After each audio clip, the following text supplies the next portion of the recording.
Warahmatullahi wabarakatuh. Sekarang kita sampai pada materi berikutnya, yaitu materi tentang pewarisan sifat.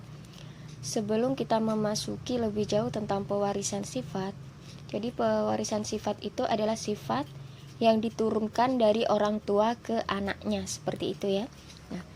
Nah, untuk berikutnya sekarang kita harus mengenal istilah-istilah yang biasa ada pada pewarisan sifat. Di sini ada P besar. P besar itu singkatan dari parietal, di mana itu menunjukkan induk atau orang tua. F itu filial, itu menunjukkan keturunan.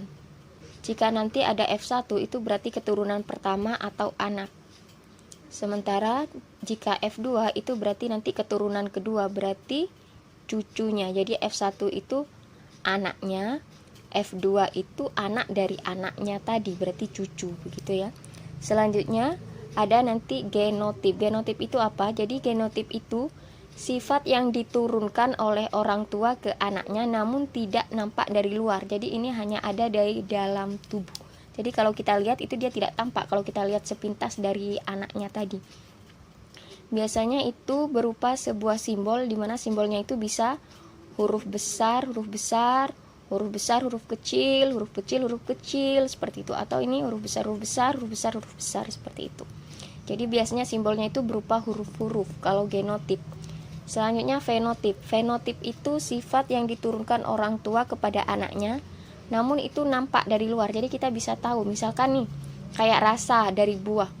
Kan kita bisa menilai ketika kita makannya itu, oh buah ini manis, oh buah ini asam, berarti bisa merasakan. Atau misalkan kita ada yang kita itu tinggi, ada yang kita itu pendek. Nah, berarti kan kelihatan dari luar, artinya nampak dari luar, seperti itu ya. Jadi kalau yang genotip itu biasanya berupa simbol-simbol, sementara kalau fenotip ini sudah bisa kita lihat secara langsung atau bisa kita rasa secara langsung, seperti itu. Selanjutnya ada istilah dominan. Dominan itu berarti nanti yang sering muncul. Biasanya dominan ini disimbolkan berupa sama-sama huruf besar.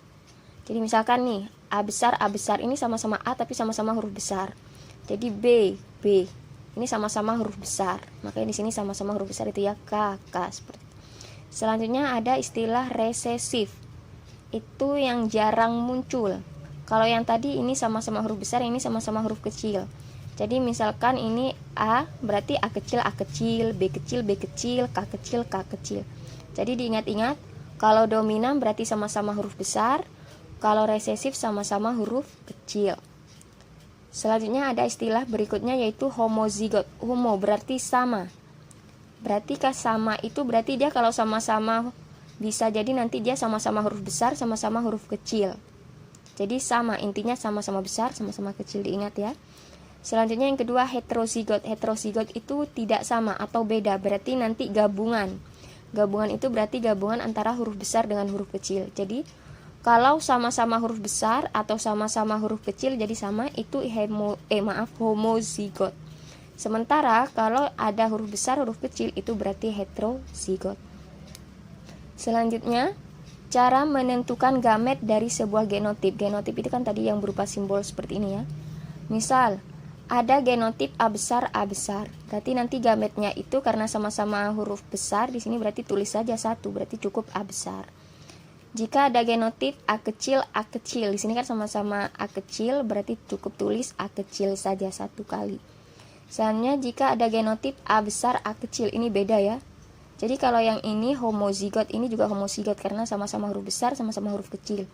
Sementara kalau yang ketiga ini dia heterozigot karena satunya huruf besar, satunya huruf kecil. Maka kalau ada genotip yang seperti ini berarti gametnya itu ditulis dua, yaitu A besar dan A kecil karena beda.